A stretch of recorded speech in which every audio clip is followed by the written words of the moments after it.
cari dulu judulnya, Unlawful Repression, perbuatan melawan hukum kaitannya dengan tindakan-tindakan depresif.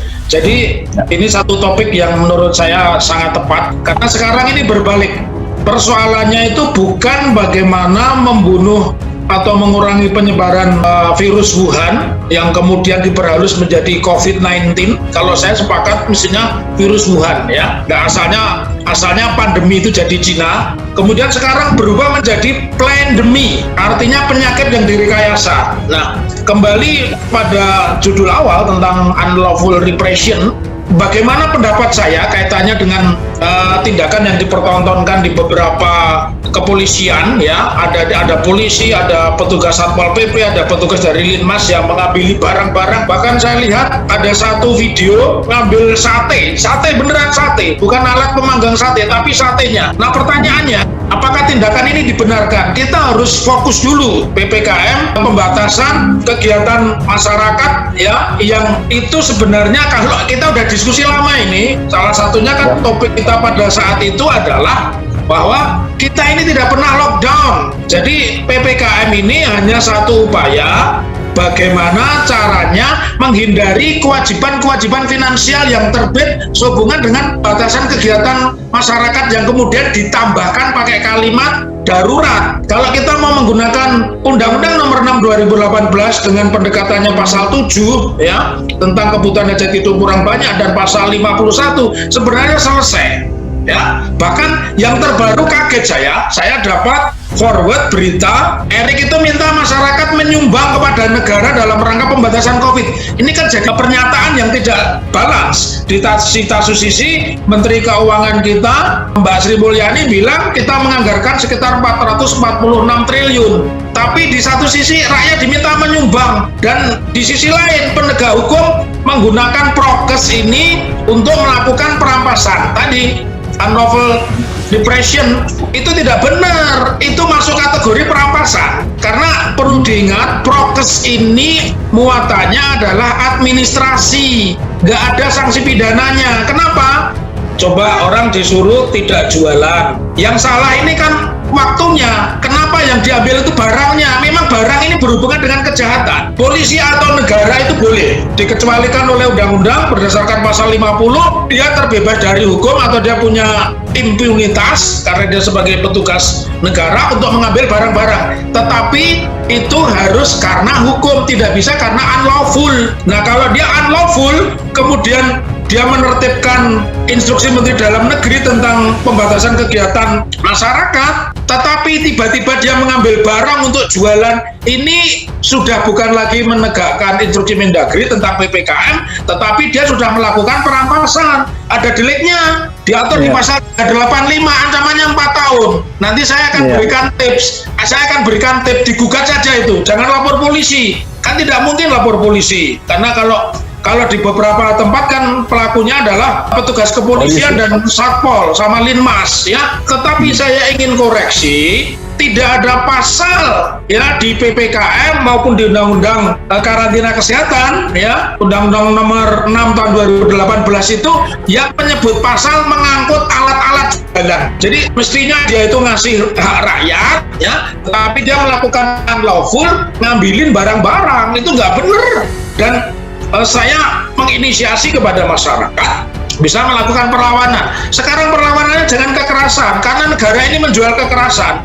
Itu tontonan kekerasan. Kalau Anda menjual kekerasan akan dibeli oleh negara. Bayangkan ada jualan bakso, jualan cilok, disemprot pakai alat pemadam kebakaran, itu memang nggak mikir itu duitnya dari mana. Bahkan yang terbaru ada hakim menjatuhkan hukuman 5 juta untuk penjual bakso. Saya cuma bilang begini, astagfirullahaladzim, apa hakim itu tidak baca, ya, maaf ya.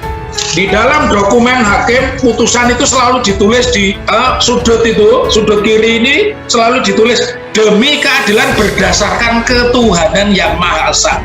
Pertanyaannya, di mana orang jualan bakso di saat larangan orang untuk berdagang dari jam sekian sampai jam sekian, kemudian dia dirampas, tidak boleh jualan, dan sekarang dijatuhi 5 juta. Itu pakai logika mana? Pakailah hati nuraninya, logika nggak nyambung, hati nurani deh gitu. Jadi sekarang tidak perlu dengan aksi kekerasan, tapi media-media semacam inilah yang harus kita sosialisasikan dan masyarakat memforward ulang informasi-informasi yang tidak benar seperti ini. Jadi kita luruskan kembali, kalau mau PPKM berikan hak-hak masyarakat, boleh libur, boleh nggak jualan, tapi masyarakat dikasih duit. Begitu. Jadi begini, disebut hukum itu ukurannya dua. Satu, membuat masyarakat lebih tertib. Yang kedua, menguntungkan masyarakat. Jadi hukum modern itu adalah membuat tertib dan menguntungkan masyarakat. Nah, pertanyaannya bahwa apa yang dilakukan oleh, saya lebih melihat sekarang bukan pemerintah itu, tapi penguasa. Bayangkan mereka menggunakan blambir menakut-nakuti, bahkan di beberapa tempat itu diangkut ada kata-kata kita berburu. Memang mereka binatang, memang orang-orang itu binatang. Nah, sadis itu bahasa itu. Kita boleh nggak punya uang, tapi jangan menipu. Jangan tambah kelaparan ini ditambah ketakutan. Rakyat ini udah lapar. Ketika rakyat lapar, yang dipunya rakyat ini cuma satu, keberanian. Nah, kembali tadi, ketika kita menjalankan sebuah peraturan itu tadi kan saya sebut ada dua unsur. Satu, membuat tertib, yang kedua memberikan keuntungan. Harus memberikan keuntungan. Nah, di dalam peraturan itu salah satunya, selain mereka melakukan penertiban, mereka juga harus memberikan apa yang menjadi hak masyarakat. Nah, pertanyaannya yang unik, mereka menggunakan istilah PPKM, tidak mau menggunakan istilah lockdown.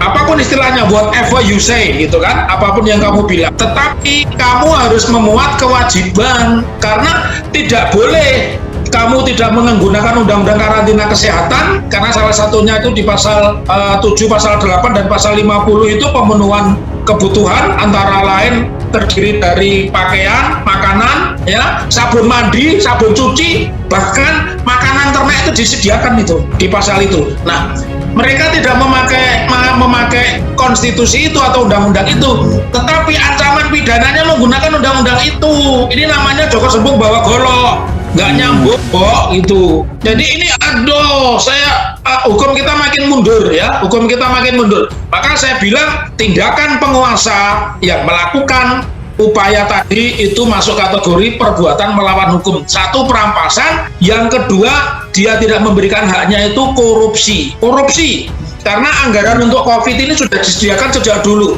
Nah, ketika bicara penutupan, saya tidak melihat ini faktor partainya apa. Anies Baswedan setahun yang lalu sudah bilang, dia meminta Jakarta itu di lockdown. Karena memang perintah undang-undang, ini biar diketahui, karena radio Bravos ini dimonitor banyak orang, lockdown itu yang berwenang mengatakan adalah Presiden, bukan Menteri Dalam Negeri. Jadi nggak ada di Undang-Undang Karantina Kesehatan itu menyebut Mendagri boleh menyatakan lockdown atau PPKM atau PSBB atau apapun, itu Presiden. Jadi itu sudah tidak punya payung hukum. Tetapi karena mereka ini penguasa bukan pemerintah, maka yang mereka gunakan pasal-pasal adalah represifnya tadi, ditutup dan sebagainya. Jadi itu sesuatu yang tidak bisa dibenarkan, dan nanti masyarakat bisa melakukan upaya hukum. Upaya hukumnya apa? Ada peraturan Mahkamah Agung nomor 2 2015, apa itu? Tentang small claim court. Masyarakat bisa mengajukan gugatan sederhana ya kepada pengadilan yang merasa warungnya dirugikan itu. Gugatan ini di bawah 500 juta kerugian. Sidangnya hanya 25 hari, hakimnya tunggal, diajukan di mana kejadian itu terjadi. Cakep ini, saya sebagai ahli pidana memberikan saran, jangan membuat laporan polisi, jangan membuat pra-peradilan, nggak penting, dan itu tidak efek. Tapi ketika Anda menggunakan gugatan sederhana atau small claim court, itu artinya Anda sudah memberikan ruang kepada publik untuk hadir di pengadilan, dan pengadilan tidak bisa menyetop perkara ini. Begitu jawaban dan sekaligus usulan saya.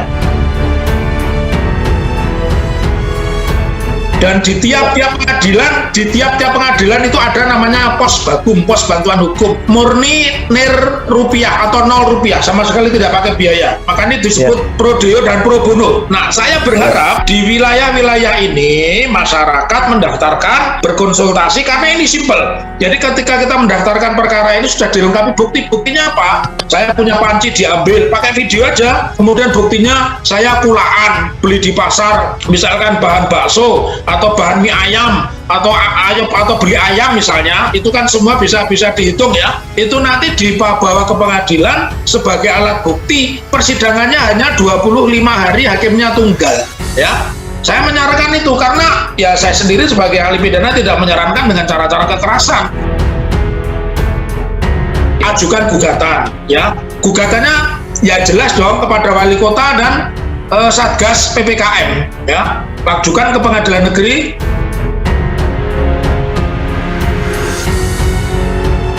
Pengadilan tidak boleh menolak perkara.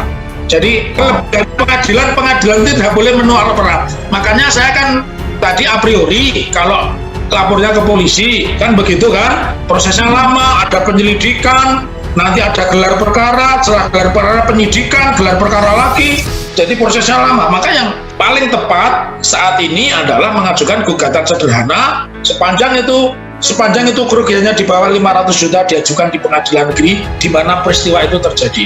Dan ini menjadi peristiwa menarik